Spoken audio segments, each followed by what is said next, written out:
नाम की महिमा हो। प्रभात मनन के सत्र 2658 में आप सभी का बड़े प्रेम के साथ स्वागत करता हूं। आइए आज के मनन के लिए हम पढ़ते हैं यहूदा की पत्री 11वीं पद। उन पर हाय, क्योंकि वे कैन की सी चाल चले और मजदूरी के लिए बिलाम के समान भ्रष्ट हो गए और कौरह के समान विरोध करके नष्ट हुए। हमारे कल के मनन में हम कैन पर चर्चा की थी, जो झूठे शिक्षकों एवं उसके अनुयायियों के स्वभाव का एक दृष्टांत है। पढ़ी गई बाइबल भाग में दूसरा दिया गया दृष्टांत बिलाम का, जिसकी चर्चा हम पुराना नियम में गिनती की पुस्तक 22 से 24 तक के अध्यायों में देखते हैं। बिलाम परमेश्वर का एक भविष्यद्वक्ता था। परमेश्वर की वाणी परमेश्वर से सुनकर वह लोगों को बताता था। ये एक विशेष पद है। परमेश्वर का सेवक बनना छोटी बात नहीं है, परंतु बिलाम ने उस बड़े पद को धोखा देने के लिए दुरुपयोग किया। इस प्रकार वह भ्रष्ट हो गया। असली माल में जब गलत चीजें मिल जाती है तो हम उसे कहते हैं कि भ्रष्ट। बिलाम परमेश्वर के द्वारा चुना गया एक भविष्यद्वक्ता था, परंतु वो परमेश्वर की सेवा से अधिक निम्न पदवी से मिलने वाले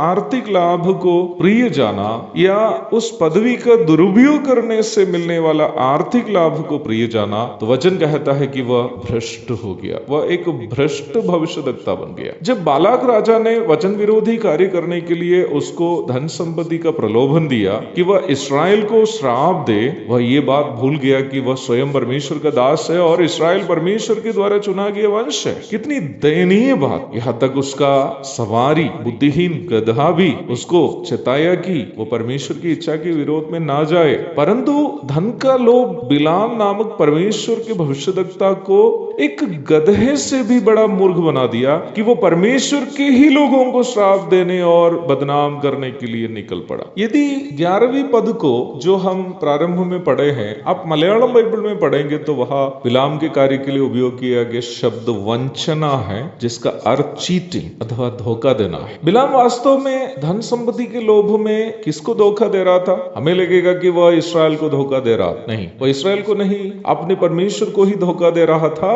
जिन्होंने उन्हें अपना काम करने के लिए सेवा में नियुक्त किया। मान लीजिए कि मैं अपनी कोई कंपनी या फैक्ट्री में किसी को मेरा काम करने के लिए नियुक्त करे और वह व्यक्ति मेरे सेवक बनकर रहते हुए दूसरी कंपनी से रुपये लेकर उस कंपनी के मालिक की इच्छा के अनुसार काम करे, तो वो वास्तव में किसको धोखा दे रहा? मुझे धोखा दे रहा है, जिसने उसको काम में लगाया। वैसे ही प्रभु की सेवा करने के लिए नियुक्त प्रभु के दास लोग धन संपत्ति एवं सम्मान के पदवी के प्रलोभन में आकर वचन विरोधी कामों में सहभागी होते हैं, व्यक्तिगत लाभ के लिए उपदेश के साथ समझौता करते हैं और गवाही नष्ट करते हुए भी अपनी अभिलाषाओं के अनुसार जीवन बिताते हैं, तो वास्तव में वह उस स्वामी को जो परमेश्वर स्वयं है धोखा दे रहे हैं, जिन्होंने उन्हें अपनी स्वर्गीय सेवा के लिए नियुक्त किया है। पवित्र प्रेरित पत्रस के अनुसार इस प्रकार के लोग बिलाम के समान अधर्म की मजदूरी को प्रिय जानकर सीधे मार्ग से भटके हुए हैं। दूसरा पत्रस 2 की पत्र हमें स्वयं को चेताने के साथ साथ इस प्रकार के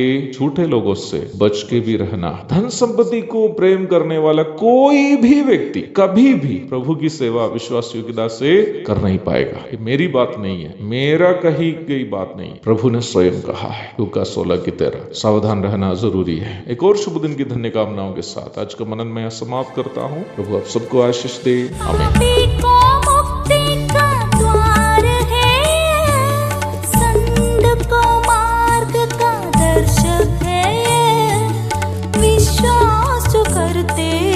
उसके लिए अनंत जीवन का साधन है। ये है वचन, प्यारा वचन, यीशु मसीह का प्यारा वचन।